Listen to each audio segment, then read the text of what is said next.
I'd say the culture as a whole, African culture as a whole, has just grown. When I was in Alabama in school, it wasn't cool to be like, oh, you're from Nigeria, blah, blah. You know You didn't care. Obviously, when you have people, ambassadors from that country changing the narrative, like not only music, with fashion, with film. You know, there was a time Nigerian movies were watched all over Africa. You know what I'm saying? When I first got signed to an international label, which was Sony, in 2016. And this is when, like, you see, when we come and sign record deals overseas, they don't know that we're superstars back home. When I signed my first deal, I just came from Mali.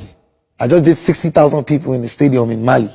But then when you sign a new deal, they're asking you, so what's your name? So explain, what type of music do you do? You have to prove again. Bro, I looked at my manager, I said, I'm not starting again. Like, I just, I just did 10 years, but then it takes time to understand that what was sacrificing now, what them P-Square and Dbanj and them Two-Face sacrificed for us is what we're enjoying now.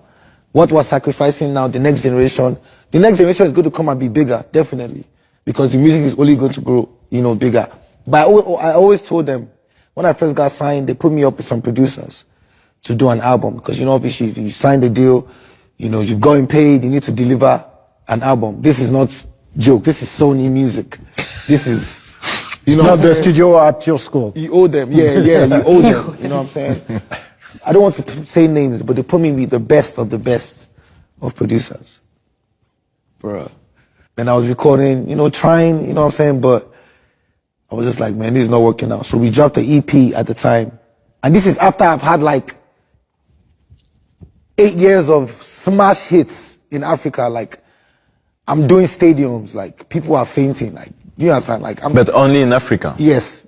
Oh, no, only in Africa. But no, not only in Africa. Everywhere in the world. Everywhere in the world. Worldwide. It's not being seen. Like, it's Africans coming to the show, but it's not like being seen. Mm-hmm. When I was 22, I did 8,000 people in Paris. When I was 22 years old, this is how many years ago? 8,000. Obviously, like, then they were not playing us on the radio, they're not putting it on TV. You can't see it. You know what I'm saying? There's no proof.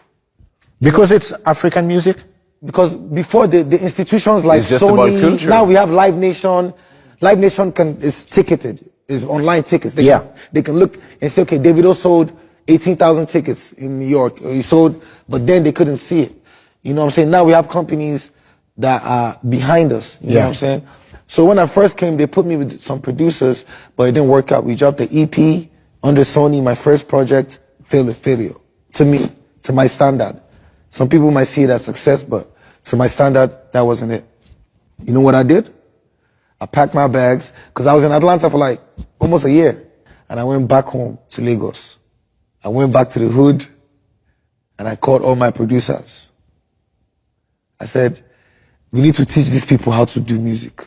Because they don't understand. They think, oh, because in their head, we've given this guy millions of dollars.